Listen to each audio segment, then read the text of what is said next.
தமிழ்நாட்டில் யார் தமிழர் என்று வரையறுக்கப்படவில்லை. எடப்பாடி அவர்களே, இது உங்களுக்கு தெரியுமா? வணக்கம் என் இனிய தமிழர்குடி உறவுகளே.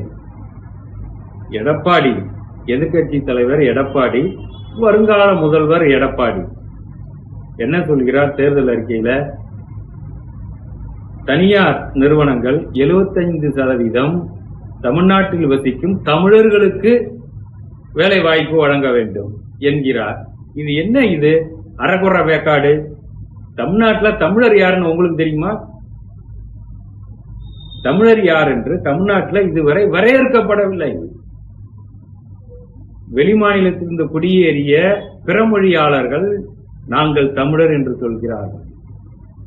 இதை எப்படி நம்ப முடியும்?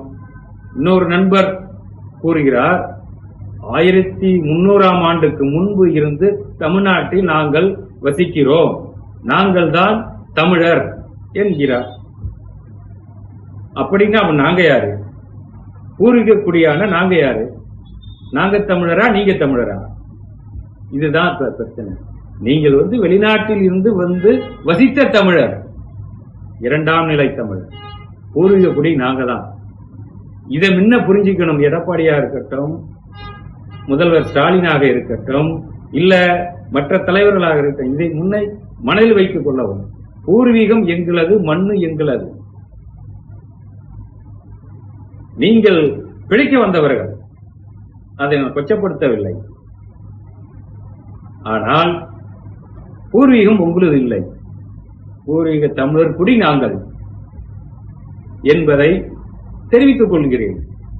மேலும் எங்க கட்சி கொள்கையிலேயே இருக்கு, நாங்கள் சாதி வாரியாக கணக்கெடுப்பு நடத்தி அதற்கான அடையாள அட்டையை வழங்குவோம்.